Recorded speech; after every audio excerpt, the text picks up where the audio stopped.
जब इंसान अपने पास्ट को, अपने गिल्ट को ज्यादा तवज्जो देता है तो उसकी आस्था कमजोर पड़ने लगती है और इंसान ना चाहते हुए भी ऊपर वाले से दूर होने लगता है। ऐसे में उसके अंदर छिपा गिल्ट ही उसके अंदर की अच्छाइयाँ खत्म कर उसे वल्नरेबल बना देता है। तब जाकर शैतानियत को हावी होने का मौका मिलता है। फिनिट हिक डियो, यहाँ से ऊपर वाले की सीमा खत्म होती है। हेलो दोस्तों, आदाब, नमस्कार, वनक्कम। स्वागत है आपका आपके अपने चैनल में जिसका नाम है अनऑफिशियल शो टाइम। आज जो कहानी हम आपके लिए ले आए हैं, द नन। हालांकि ये मूवी द कंज्यूरिंग यूनिवर्स का एक हिस्सा है, यानी ये 8 मूवीज की सीरीज का एक हिस्सा है जिनमें एनाबेल, द नन और ला लोरना जैसी मूवीज हैं जिनकी कहानियां आपस में जुड़ी हुई हैं और जो एक दूसरे को कॉम्प्लीमेंट करती हैं, एक्सटेंशन भी देती हैं। अगर आपने इस मूवी को ढेर सारा प्यार दिया तो जल्द ही हम कंज्यूरिंग यूनिवर्स की दूसरी मूवीज नए और मजेदार तरीके से ले आएंगे। तो आइए मूवी शुरू करते हैं। लेकिन मूवी को एंड तक जरूर देखिएगा क्योंकि एंड में है मूवी से रिलेटेड मजेदार रील एंड रियल फैक्ट्स। कहानी शुरू होती है 1952 के रोमानिया में एक एबी से, यानी एक चैपल दिखाया जाता है और 2 नन किसी दरवाजे से रूम में अंदर जाते हुए दिखाई देती हैं। जिस रास्ते से वो गुजर रही होती हैं उसके आसपास की दीवारें क्रिश्चियन क्रॉस से भरी होती हैं। ये देखते ही ऐसा समझ में आता है कि हो ना हो यहाँ किसी शैतान को बांधने का तिलिस्म किया गया है। और सामने एक दरवाजा आता है। इस दरवाजे के ऊपर लिखा होता है फिनिट हिक डियो, यानी गॉड एंड्स हियर। अब दोनों में से बूढ़ी नन दरवाजे के अंदर जाती है और दरवाजे के बाहर रुकती है दूसरी नन। बूढ़ी नन उसे ईश्वर पर भरोसा रखने को कहती है और अंदर चली जाती है। और इधर ये दूसरी नन जोरों से प्रार्थना करने लगती है, पर थोड़ी ही देर में अंदर गई हुई नन खून से लथपथ बाहर आती है और जोरों से दूसरी नन को हिदायत देती है कि तुम्हें पता है आगे क्या करना है। उसे एक शरीर चाहिए, चाहे कुछ भी हो, तुम्हें ये होने नहीं देना। पर तब तक अंधेरे की गहराइयों से कोई उसे ही अंदर खींच लेता है। बाहर खड़ी नन एक चाबी लिए बाहर की ओर ही भागती है। ऊपर वाले से माफी की दुआ मांगकर सुसाइड कर लेती है और पीछे हम देख पाते हैं एक डीमन को जिसने नन के कपड़े पहने थे पर उसका चेहरा बेहद ही खतरनाक होता है। आखिर कौन है जिसने एक नन को मार दिया और एक ने उसके डर से खुदकुशी कर ली। अगली सुबह उस चर्च की तरफ हमें आता हुआ एक आदमी दिखाई देता है जिसका नाम फ्रेंची है। ये चर्च में हर महीने खाने की चीजें सप्लाई करने आया करता था, पर आज उसकी नजर एक भयानक दृश्य पे जा रुकती है। एबी के फ्रंट डोर से लटकी हुई होती है उस नन की लाश और कौवे उसकी लाश को नोच करके खा रहे होते हैं। ये दृश्य उसका दिल दहलाने को काफी था। शैतान की ये जीत वेटिकन से छुपी नहीं रह सकती और अगले ही सीन में हमें वेटिकन सिटी दिखाया जाता है जहाँ फादर बर्क बिशप के साथ एक मीटिंग कर रहे हैं। रोमानिया के एबे में नन के सुसाइड के बारे में उन्हें इन्फॉर्म किया जाता है। अब उन्हें इस केस को इन्वेस्टिगेट करना पड़ेगा और इस काम में उनकी मदद करेंगी सिस्टर एरिन, जिन्होंने अभी तक सिस्टर होने की ओथ कंप्लीट नहीं की है। दोनों अब रोमानिया की ओर रवाना होते हैं और सबसे पहले फ्रेंची के पास जा पहुंचते हैं। फ्रेंची से की गई बातों से उन्हें पता चलता है कि गाँव वालों में एबी के नाम का डर कायम हो गया है और वो खुद भी चीजें रख कर तुरंत ही वापस आ गया और अब वो वहाँ जाना ही नहीं चाहता। कई बार रिक्वेस्ट करने के बावजूद भी फ्रेंची उनके साथ एबी में जाने को राजी नहीं होता, पर आखिरकार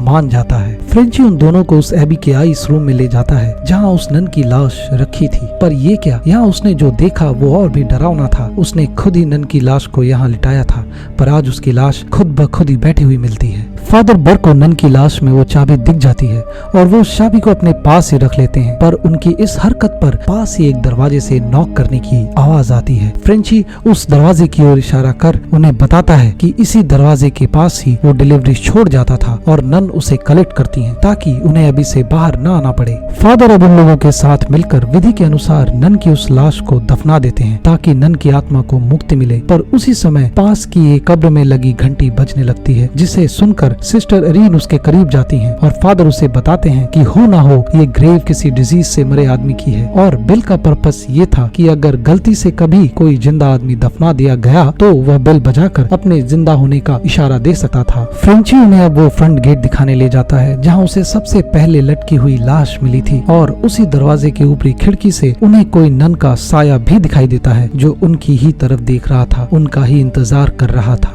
और उससे भी ज्यादा स्ट्रेंज बात ये थी कि सीढ़ियों पे गिरा हुआ खून अभी तक एकदम ताजा था, जबकि वो नन तो 2 हफ्ते पहले ही मरी थी। अब तीनों अंदर जाते हैं जहाँ उनकी मुलाकात एक नन से होती है। नन का चेहरा ढका हुआ था और उसकी आवाज उतनी ही भयानक, और वो उन्हें ये एबे छोड़कर जाने को कहती है। पर फादर बर्क उसे समझाते हैं कि अगर वो यहाँ से गए तो वेटिकन और लोगों को इन्वेस्टिगेशन के लिए भेजेगा। शायद ये सुन के वो नन मान गई, इसलिए वो उन्हें एबी के पास वाली जगह पर रुकने को कहती है क्योंकि थोड़ी ही देर में रात होने वाली है, एबी के गेट्स बंद हो चुके होंगे, ऐसे में उनका वर्शिप का टाइम भी हो जाएगा। फादर तो फ्रेंची को वहाँ से जाकर कुछ दिन बाद वापस आने को कहते हैं, जब तक फादर और सिस्टर इरीन अपनी इन्वेस्टिगेशन पूरी कर लेंगे। लौटते वक्त रास्ते में फ्रेंची को दूर एक नन खड़ी दिखाई देती है और ठीक उसी समय एक भयानक नन का साया उस पर अटैक कर देता है, पर वो किसी तरह वहाँ से बचकर भागता है। दूसरी तरफ फादर बर्क और सिस्टर इरीन रात का खाना खाते हुए बातें कर रहे होते हैं, जहाँ सिस्टर इरीन उन्हें बताती हैं कि बचपन में उसे बड़े अजीब और खतरनाक से विजन आया करते थे। इसके बारे में जानकर लोग उनसे दूर रहने लगे, किसी ने उसका साथ नहीं दिया, पर सबके अंत में यही लगता था कि मदर मेरी उन्हें रास्ता दिखाएंगी। बचपन के इन परेशानी के दौरान सिस्टर इरीन की मदद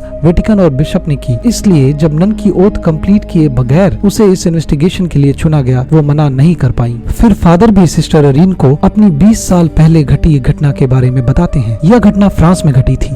एक बार वो एक बच्चे डेनियल का एक्सोर्सिज्म कर रहे थे और ऐसा करते वक्त डेनियल बहुत घायल हो गया था। बहुत सारी कोशिश और उस बच्चे की इतनी यातनाएं सहने के बाद भी वो उसके अंदर छुपे डेविल को बाहर ना निकाल पाए और कुछ साल बाद उसकी मौत हो गई। उस छोटे से मासूम बच्चे को ना बचा पाने का गिल्ट आज भी उनकी आत्मा को परेशान करता है। वो आज भी उसके गिल्टी हैं। अगली रात फादर बर्क जब सो रहे थे तो एक ट्रांजिस्टर अपने आप ही बजने लगता है और इससे फादर बर्क जाग जाते हैं। फादर की नजर एक छोटे बच्चे की परछाई पर पड़ी। उसका पीछा करते हुए वो कब्रिस्तान तक पहुंच जाते हैं, जहां उन्हें लगता है कि ये बच्चा कोई और नहीं डेनियल है, जिसका खून का जिम्मा उनके ही सर पर है। पर ये क्या, अचानक ही डेनियल के मुंह से सांप निकलता है और फादर पे अटैक कर देता है। फादर बर्क घबरा के एक खाली कॉफिन में गिर जाते हैं और वो कॉफिन अपने आप ही बंद हो जाता है। कोई रास्ता ना देखकर फादर उस पर लगी वो घंटी बजाने लगते हैं। दूसरी तरफ सिस्टर इरीन की भी नींद हवा के झोंके की आवाज से खुल जाती है और उन्हें किसी के प्रेयर की चैंटिंग की आवाज सुनाई देती है, जो बहुत ही धीमी थी पर एक साथ जैसे कई लोगों के प्रार्थना की आवाज थी। सिस्टर उस आवाज के पीछे पीछे चल पड़ती है और हम देख पाते हैं कि कोई डेमोनिक साया भी उनके पीछे पीछे चल रहा है। फाइनली वो उस चैपल में जा पहुंचती हैं जहां से प्रार्थना की आवाजें गूंज रही थी। वहाँ उस समय कई नन एक साथ प्रार्थना कर रही थी। ये सब कुछ सिस्टर के लिए बहुत ही अजीब सा था। वो काला डेमोनिक साया जो उसके पीछे चल रहा था वो अचानक ही उसी मिरर में आ दिखता है जिसमें सिस्टर की इमेज थी। उस पर अटैक भी कर देता है, पर तभी वो शीशा टूट जाता है। सिस्टर वहाँ से बाहर की तरफ भागती हैं और उसी कब्रिस्तान में जा पहुँचती हैं जहाँ उसे फादर बुर्क के चिल्लाने की आवाज सुनाई देती है और साथ ही उस बिल के बजने की आवाज भी। जब तक उस बिल की आवाज से सिस्टर फादर का पता लगा पाती, तब तक कब्रिस्तान की सारी बेल एक साथ बजने लगती हैं। फिर भी सिस्टर अपने विजन के जरिए फादर की कब्र का पता लगाती है और उन्हें बाहर निकालने की कोशिश में लग जाती है। तभी उस कब्र के अंदर ही फादर बर्क पे कोई शैतान हमला कर देता है, लेकिन ऐन वक्त पे सिस्टर इरीन कब्र से फादर को बचा लेती हैं। अगली सुबह फादर बर्क और सिस्टर इरीन एबे में जाते हैं और एबे की मदर सुपीरियर को आवाज देते हैं। कोई आवाज तो नहीं आती, पर अंदर का दरवाजा अपने आप ही खुल जाता है। फादर बर्क सिस्टर इरीन को वही चाबी देते हैं और इसके बारे में और पता लगाने की हिदायत भी देते हैं। सिस्टर इरीन को अंदर जाते ही ऊपर एक नन दिखाई देती है। वो उसे आवाज लगाती है, पर वो नन नहीं रुकती। चैपल के सेंटर में जहाँ पूजा की जाती है वहाँ उसे एक नन प्रार्थना करती हुई दिखाई देती है। कई बार आवाज देने के बाद भी वो कोई रिप्लाई नहीं देती और इससे पहले कि वो फिर आवाज लगाती, पीछे से एक और नन सिस्टर ओहाना उन्हें रोक लेती है और ये बताती है कि इस चैपल में लगातार शिफ्ट में प्रेयर होती रहती है, उसमें उसे बाधा नहीं देनी चाहिए और वो उसे वहाँ से ले जाती है। दूसरी तरफ फ्रेंची जो गाँव के एक बार में ड्रिंक कर रहा होता है, जहाँ उसे पता चलता है कि इस गांव में भी कई मनहूस मौतों का सिलसिला चल रहा है और एक 12 साल की बच्ची ने भी सुसाइड कर लिया है और कहीं न कहीं एबी और इनके बीच कोई तो कनेक्शन है। ये सुनकर फ्रेंची थोड़ा घबरा जाता है और उसे समझ आता है कि एबी में गए फादर और सिस्टर इरीन की जान को भी खतरा है, इसलिए वो अपने घर से बंदूक लेकर एबी की ओर चल पड़ता है। अगले सीन में हम फादर बर्क को देखते हैं जो चैपल में मिली किताबों को अकेले बैठ के पढ़ रहे होते हैं, जहाँ उन्हें वॉलक का जिक्र मिलता है। उसके बारे में आगे पढ़ते ही वो दरवाजा अपने आप ही बंद हो जाता है जिसमें से सिस्टर इरीन अंदर गई थी। इधर सिस्टर इरीन के लगातार रिक्वेस्ट की वजह से सिस्टर ओहाना उसे इस एबी की हिस्ट्री बताती हैं। ये एबी सेंट कार्टर के राजा ने 6 to 10 सेंचुरी में बनवाया था। काले जादू के मदद से वो नरक की काली शक्तियों को जागृत करना चाहता था, लेकिन नरक ने ही उसके इस मंशा का फायदा उठाया और वो द्वार जो नरक से इस धरती को जोड़ता है वो खुलवा लिया और नरक की काली शक्तियों को मौका मिला इस धरती पर प्रवेश करने का। लेकिन तब तक इन बातों की जानकारी चर्च को भी हो गई थी। चर्च ने जीसस क्राइस्ट के पवित्र खून से उस द्वार को पहले बंद किया और फिर इस जगह को अपने डायरेक्ट कंट्रोल में लेते हुए एबी बना दिया। लिया। उसके बाद चर्च के बताए तरीकों से यहाँ लगातार प्रार्थना की जा रही है, लेकिन जंग के दौरान ये एबी हिल गया था और वो नरक का प्रवेश द्वार फिर से खुल गया। अब सिस्टर एरिन भी उसे बताती हैं कि कल रात उन्हें एबी में एक ऐसी नन दिखी जो बिल्कुल भी पवित्र नहीं थी। दोनों को ही उस बुरी शक्ति का आभास हुआ था और उनके मुताबिक नरक के द्वार का रहस्य और उसका तार नन से और सिस्टर विक्टोरिया के सुसाइड से सीधे तौर पर जुड़ा हुआ है। इस बीच एक तीसरी नन वहाँ आकर ओहाना को इन्फॉर्म करती है कि अब उनके प्रेयर का टाइम हो गया है और अब चूंकि सारे दरवाजे बंद हो गए हैं और सिस्टर अरीन को रात वहीं गुजारनी होगी। सिस्टर अरीन को एक कमरे में पहुंचा के सिस्टर ओहाना बाहर से दरवाजा बंद कर देती हैं। उधर बाहर फादर बर्क एबी का नक्शा देख रहे होते हैं। उस नक्शे में ही नरक के द्वार का भी चित्र होता है। उसे वो ध्यान से देखने लगते हैं, पर उसी समय उन्हें पीछे से मदर सुपीरियर की आवाज आती है। पास जाने पर वो एक चेयर पे बैठी थी। फादर बताते हैं कि इस एबी में कुछ तो गलत हो रहा है और सिस्टर विक्टोरिया के लाश से बरामद चाबी का जिक्र करने पर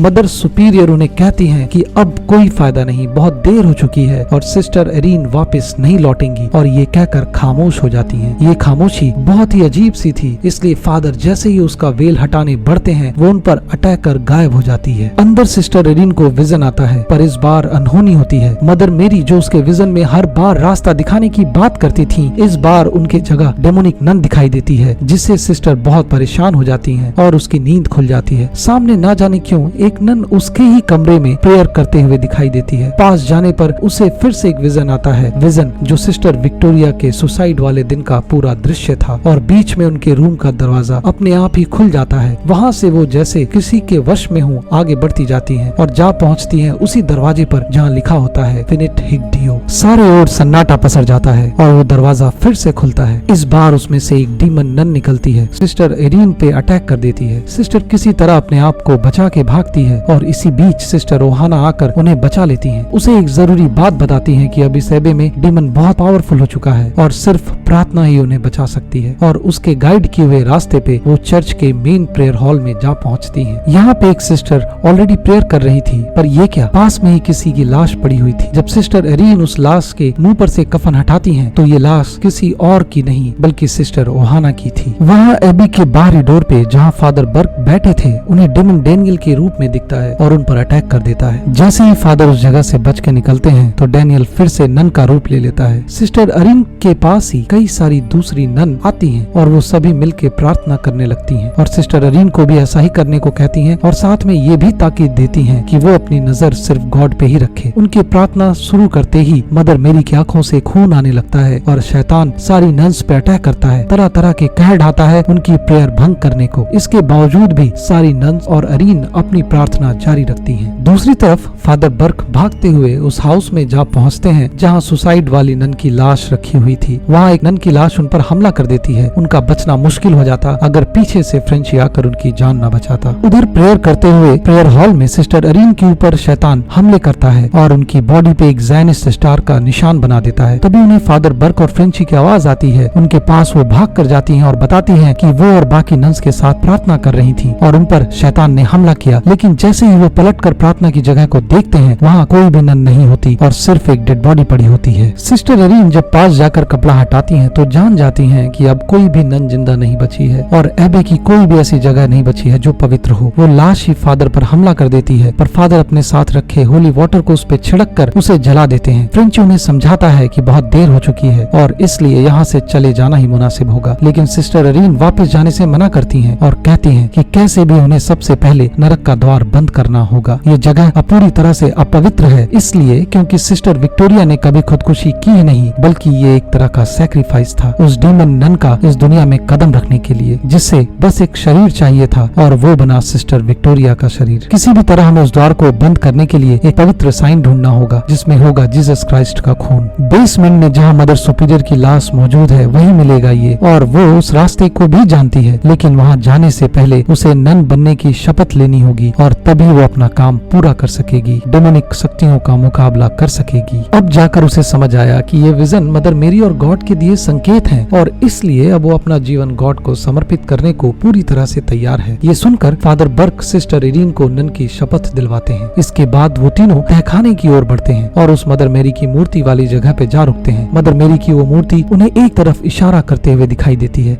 जैसे कि वो इन्हें कुछ बताना चाह रही हो। ये देख फादर इरीन को उसके विजन की याद दिलाते हैं, जिधर एक बंद दरवाजा दिखता है जिसकी चाबी इरीन के पास है, जो फादर ने बहुत पहले ही उसे दे दी थी। दरवाजा खोलने के बाद उन्हें वह पवित्र निशान मिलता है जिसकी बात इरीन कर रही थी और जिसमें जीसस क्राइस्ट का पवित्र खून भी था। फादर बर्क उस निशानी को सिस्टर इरीन को सौंप देते हैं और तीनों उसी द्वार पर पहुंचते हैं जिसके ऊपर एक संकेत लिखा था, फिनिट हिक डियो। दरवाजे के अंदर जाकर तीनों अलग अलग डायरेक्शन में चले जाते हैं ताकि जल्दी से जल्दी उस नरक के द्वार का पता लगा सकें। सिस्टर इरीन को अकेला पाकर एक डिमोनिक नन उस पे हमला कर देती है, पर वो जैसे तैसे बचकर भागती है। उसकी नजर एक दरवाजे पर पड़ती है जहाँ से वो अंदर चली जाती है और वो वही जानिस स्टार का साइन भी मिलता है जो डिमन ने उसकी बॉडी पर बनाया था। और जब वो वहाँ से भागने की कोशिश करती है तो कई नन उसका रास्ता रोक देती हैं और दरवाजे खुद ब खुद बंद हो जाते हैं। सिस्टर की चीख सुनकर फ्रेंची उस दरवाजे की ओर भागता है, पर फादर बर्क का रास्ता कई सारी डेमोनिक नन्स रोक लेती हैं, लेकिन फादर आग का क्रॉस बनाकर खुद को बचा लेते हैं। दूसरी तरफ फ्रेंची का भी सामना डेमोनिक नन से होता है जब वो दरवाजे के अंदर पहुंचता है और उसे भी वो निशान मिलता है, पर पास में ही खड़ी थी सिस्टर इरीन, पर अब उसे शैतान ने अपने वश में कर लिया था। सिस्टर इरीन के रूप में ही डिमन नन फ्रेंची पर हमला करती है, पर फ्रेंची सिस्टर इरीन के गले से जीसस क्राइस्ट का पवित्र खून उसके ही चेहरे पे लगा देता है और ऐसे में वो डिमन इरीन के बॉडी को छोड़ देती है, पर छोड़ते वक्त फ्रेंची पर हमला भी कर देती है। अब सिस्टर इरीन फ्रेंची को बचाने की कोशिश करती है, आगे बढ़ती है, लेकिन डिमन उसे पानी से भरे दूसरे कमरे में फेंक देती है। अब वो नन डेनियल का रूप बदलकर हमला करती है जो फादर बर्क की कमजोरी है, पुराना गिल्ट है। डेनियल के मुंह से एक सांप निकलकर फादर की आंखों को घायल कर देता है। दूसरी ओर इरीन का मुकाबला अब सीधे तौर पर डीमन नन से होना था, लेकिन उसे यह एहसास होता है कि पानी में गिरते वक्त उसके गले से वो पवित्र निशानी नीचे गिर गई है, इसलिए अब उसका बचना मुश्किल है। नन सिस्टर इरीन पे हमला कर देती है और पानी में डुबोकर उसे मारने वाली ही होती है कि तभी पीछे से फादर बर्क आ जाते हैं और उसे क्रॉस की मदद से बचाने की कोशिश करते हैं, लेकिन डीमन के सामने उनकी एक नहीं चलती और नन उन्हें भी दूर फेंक देती है। इन सब के बीच सिस्टर इरीन को मौका मिल जाता है उस पवित्र निशानी को मुंह के पास तक ले आने का, लेकिन डीमन नन निशानी को उससे छीन लेती है। पर अब ये खाली होता है क्योंकि सिस्टर इरीन ने उसके अंदर के हॉली ब्लड को अपने मुंह में भर लिया था और उसे डीमन नन के ऊपर थूकते ही सब कुछ बदलने लगता है। नन का शरीर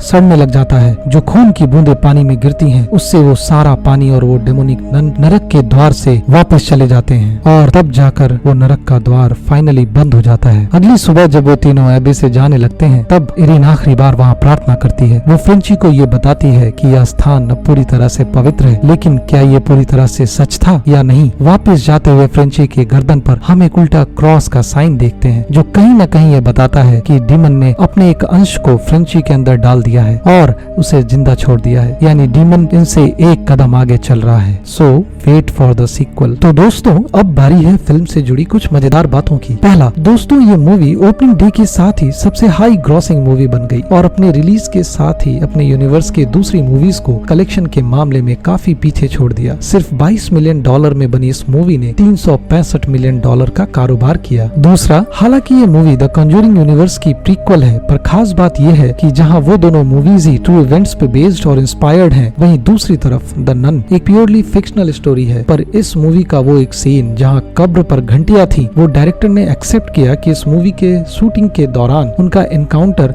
रोमानियन सोल्जर्स के घोस्ट से हुआ था और ये आइडिया और ये सीन उससे ही इंस्पायर्ड है। टेसा फार्मिगा जो इस मूवी में सिस्टर इरीन का किरदार निभा रही हैं, वो द कंजूरिंग के लीड लॉरेन वॉरेन का किरदार निभा रही वेरा फार्मिगा की अपनी बहन है, जिन्हें आपने the Conjuring, orphan in movies में देखा होगा। वेरा टेसा से 21 साल बड़ी हैं और उन्होंने न सिर्फ टेसा को एक्टिंग के लिए प्रेरित किया बल्कि फर्स्ट ब्रेक भी अपनी ही मूवी में दिया। सिस्टर इरीन के रोल को करने के लिए टेसा को कंजूरिंग मूवीज देखनी थी, पर डर की वजह से वो अपनी दीदी की वो मूवीज कभी पूरी देख ही नहीं पाई। आखिरी, इस मूवी के दौरान क्रू मेंबर के द्वारा रोमानिया में 2 स्ट्रे एनिमल्स को रेस्क्यू और अडॉप्ट किया गया, फीमेल डॉग मीना और कैट ओकी। इन दोनों को बचा के रोमानिया से ऑल द वे यूएस लाया गया। शायद इन्हीं नेक कामों की वजह से मूवी ने वर्ल्ड वाइड ताबड़तोड़ कमाई भी की। अगर हमारा ये एफर्ट आप सबको पसंद आता है तो please like, share and subscribe to our channel and keep motivating us. Thank you.